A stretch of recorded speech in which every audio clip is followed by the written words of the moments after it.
Good morning. Today we find Jesus not entering Jerusalem, not yet crucified. We find Jesus and the 11 apostles leaving the upper room. We find them crossing the Kidron Valley and entering into a pretty regular meeting place for them, known as the Garden of Gethsemane.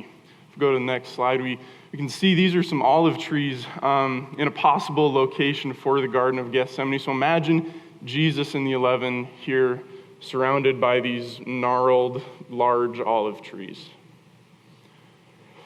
It's a dark night. You see, it's Jesus and the 11 at this point. It's not Jesus and the 12. We know that Judas Iscariot left the 11. He left them during the Passover meal. But Judas knew this meeting spot well, just like the other 11. In Matthew's account of Jesus and the 12 arriving at the garden, we find Jesus in a pit of despair. Jesus was not simply stressed out. He was truly in a pit of despair. Go to the next slide here. Jesus prays, "My Father, if this cannot pass away unless I drink it, your will be done." If this cannot pass away unless I drink it, your will be done. What Jesus is quite literally saying is, God, if my death, my submission to your will is the only way for me to continue my ministry and for your will to be done, then I will die. See, Jesus, he's not just stressed out, he is mentally preparing himself for death. In the drama, we heard the drops of blood that went down Jesus' face as he was praying in this garden. He knew what was going to happen. He knew the trials were coming. He knew that the beatings were coming, that the crucifixion was coming. And Jesus said, "Your will be done." Jesus chose to submit to the will of the Father instead of trying to accomplish this mission through other means, by selfish means. Go to the next slide. Jesus would rather die than forsake the will of the Father. And rather, we usually find ourselves wishing we would die instead of following the will of the Father.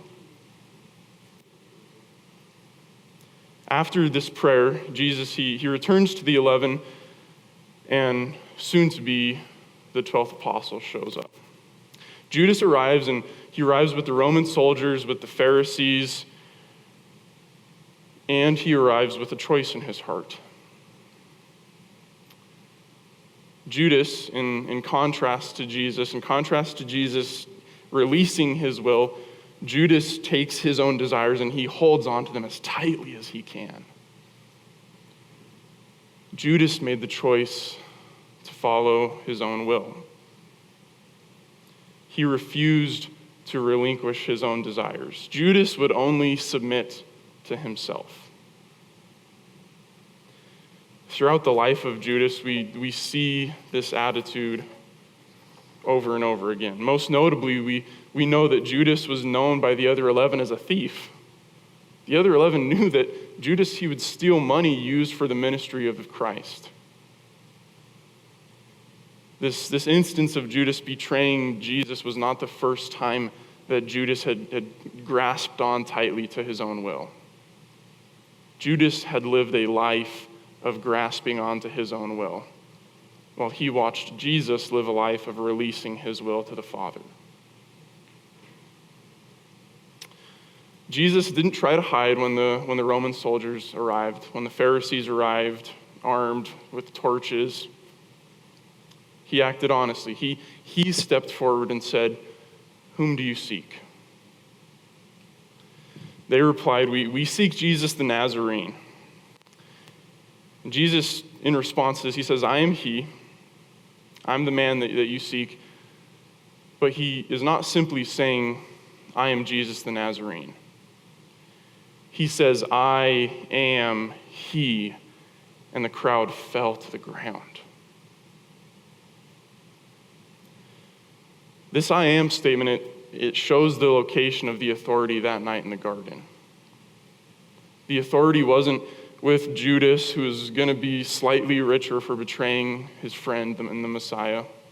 The authority wasn't with the armed Roman soldiers or the righteous, pious Pharisees. The authority that night was with a man who was submitting himself to God.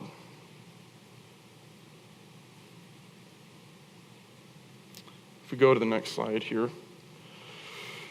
This statement of Jesus claiming that he is I am, ego, eimi, is a Greek translation of the Hebrew personal covenant name of God, revealed to Moses in Exodus 3:14. Jesus, when he says I am, he is saying, I am Adonai, I am Yahweh. I am the King of Kings, I am the God of Abraham, the God of Isaac, the God of Jacob, and the God of Moses. I am. The authority was not with the Roman soldiers. It was with the man who was submitting himself to God. If we look at this next slide here, we can see Ronald Youngblood and his co-authors write this about the I amness of Jesus. It says, his I am expresses the fact that he is the infinite and original personal God who is behind everything and to whom everything must finally be traced.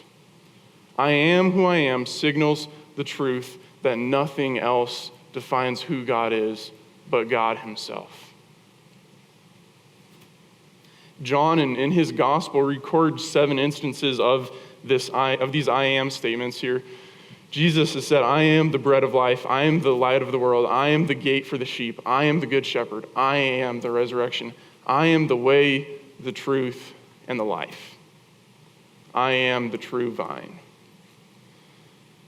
These I am statements, they show the power behind Christ's statement that night in the garden when he says, I am, causing the entire riotous and arresting crowd to fall to the ground.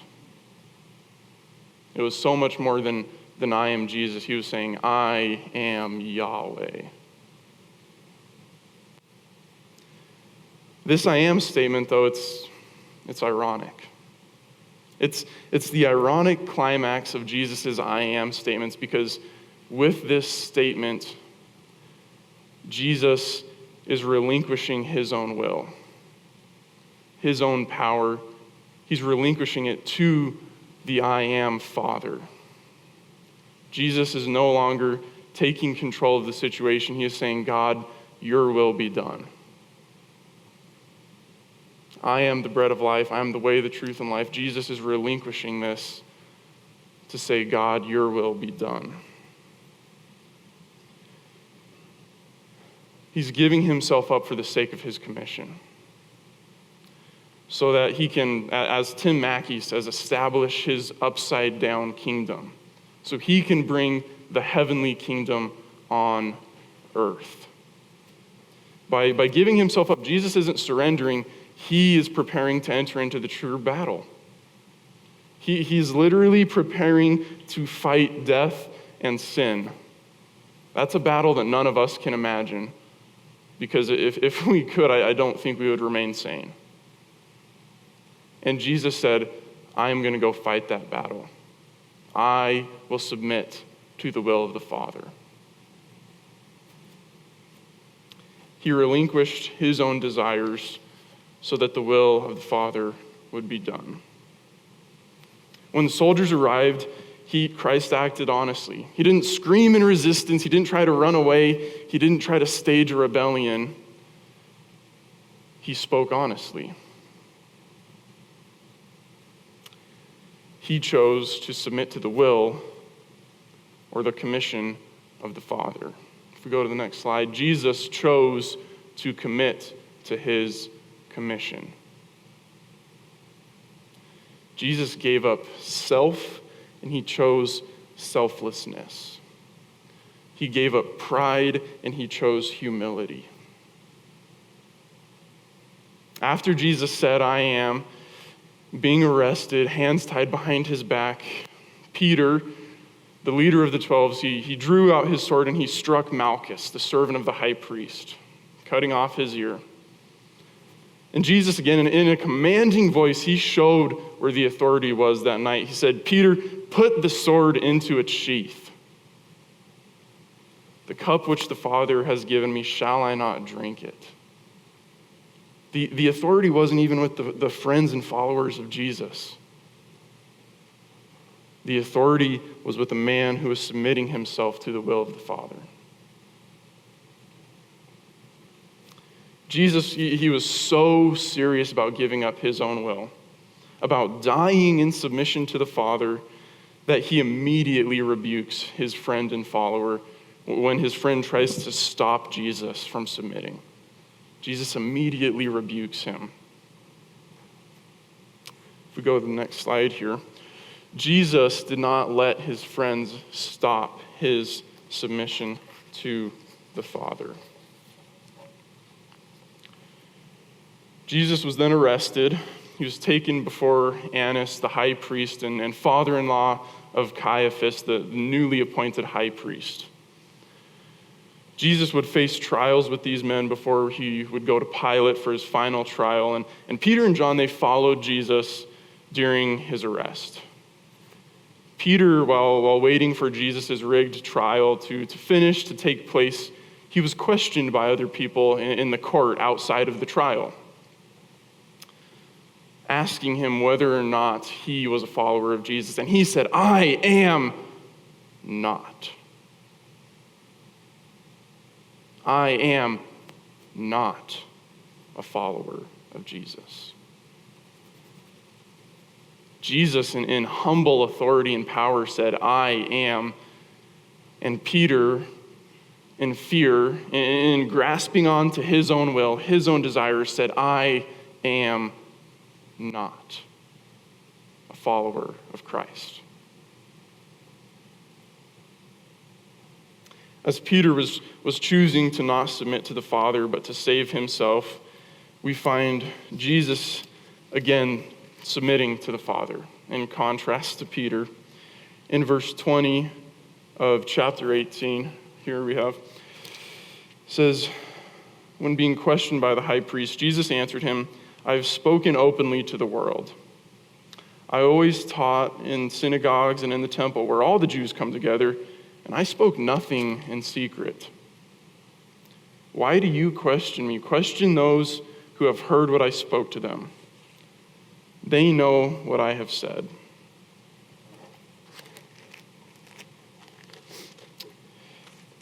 Jesus being judged again in a rigged trial, accusations coming from liars, deceivers, and thieves, speaks honestly. Jesus would not let his friends stop his submission to the Father, and Jesus would not let his enemies stop his submission to the Father. Jesus is surrounded by his enemies in this courtroom. They're accusing him, they're spitting on him, they slap him, and he says, "I will submit to the Father. I will commit to my commission." Jesus did not let the actions of his enemies change his submission to the Father. After this first trial with Annas, Jesus is taken to Caiaphas, and again Peter was questioned. "Are you a follower of that Galilean, that Jesus of Nazareth?" And again Peter said, "I am not." Peter is grasping on tighter and tighter to his own desires, to save himself. This is the same Peter that was listed first as leader of the 12 in the Gospel of Matthew, the same Peter that had his mother-in-law healed by Christ, the same Peter that witnessed the transfiguration of Christ. Peter had every reason to commit to his commission, to let go of this will that he was holding on so tightly to. and then to instead to follow God with open hands.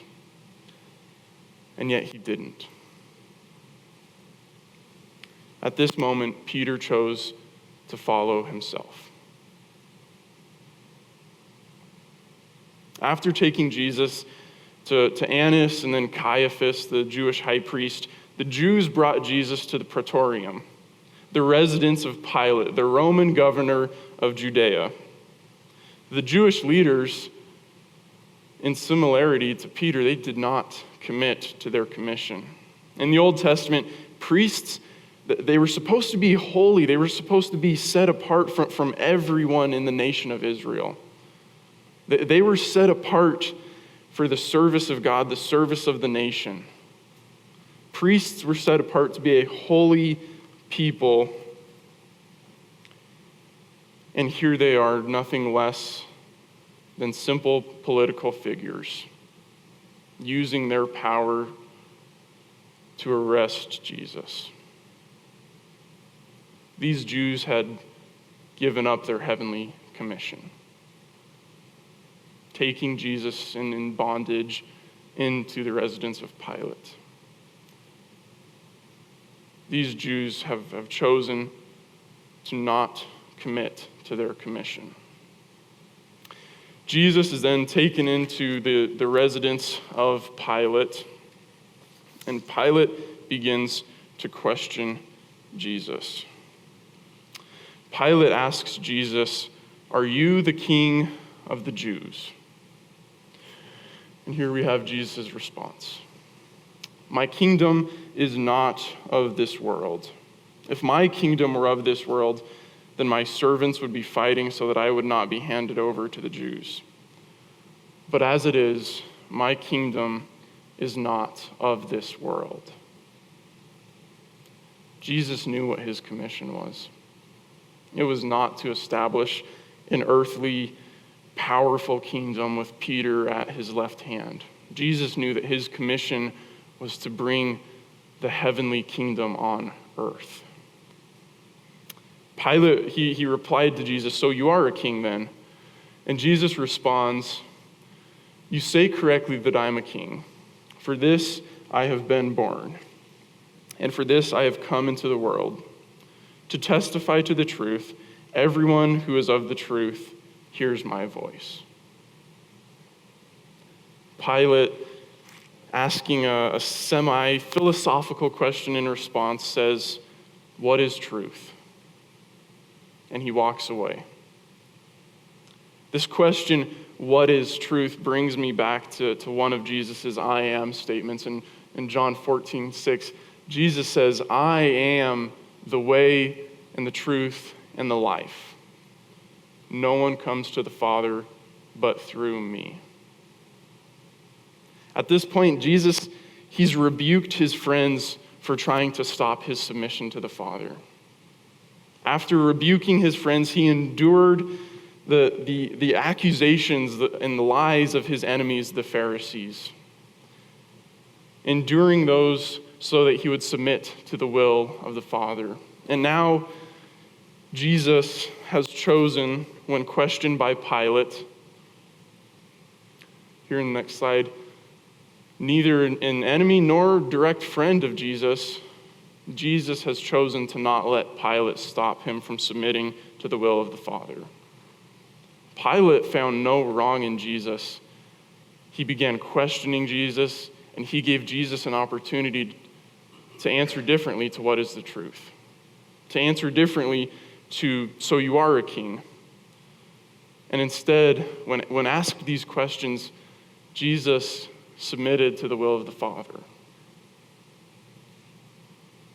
Jesus would not let his friends, his enemies, nor bystanders stop him from submitting to the will of the Father. Jesus knew that his kingdom was not of this world. I love that phrase that I mentioned by Tim Mackey. His kingdom was an upside-down kingdom. Jesus surrendering himself, being arrested, had full authority that night in the garden. That is an upside-down kingdom. That is subversive glory, subversive authority. Jesus chose to commit to his commission. The next slide here. Jesus, he submitted to the Father instead of listening to his friends. Jesus submitted to the Father when wrongly accused by his enemies. Jesus submitted to the will of the Father without regard of what bystanders like Pilate thought of him. Jesus, having all of this authority that he could call legions of angels to smite Rome off the face of the earth, gave it up and said, God, if this cup cannot pass away unless I drink of it, then your will be done. That was the choice that Jesus made that night.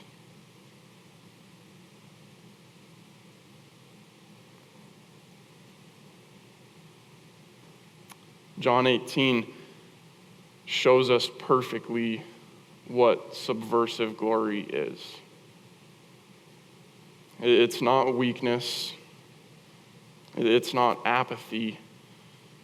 This subversive glory, subversive authority that Jesus shows us is extremely strong. The Jews could not commit to their commission. Peter, in this moment, could not commit to his commission. Only the Christ could commit to his commission. And this gives us questions that we have to ask ourselves. Will we commit to our commission?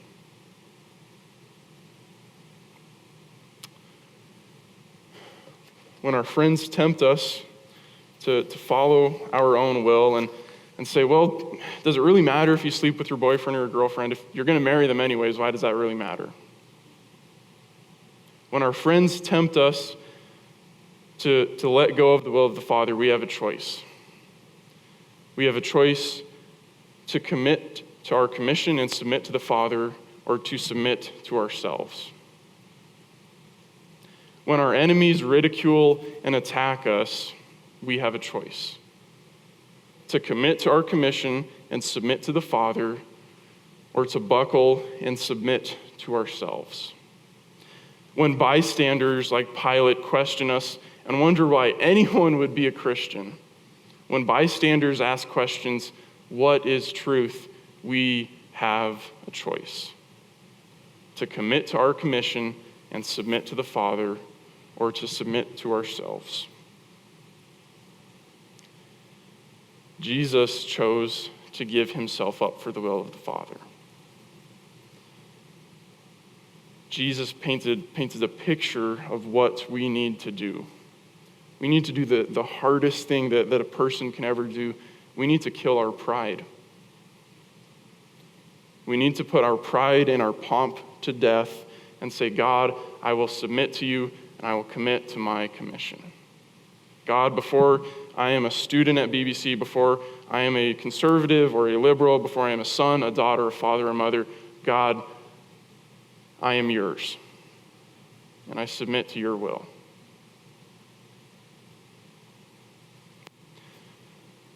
Now, what is our commission? This guy on stage has been talking about committing to commission, but what is our commission? It's pretty simple. That doesn't mean it's easy. But Jesus gave his kingdom their commission when he left earth. He said, all authority has been given to me in heaven and on earth. Go therefore and make disciples of all nations, baptizing them in the name of the Father, the Son, and the Holy Spirit, teaching them to observe all that I commanded you, and lo, I am with you always, even to the end of the age. Jesus has left us with a choice. Will you commit to your commission? Will you abandon your pride? Will you relinquish your will so that you may submit to the Father and his will may be done in your life?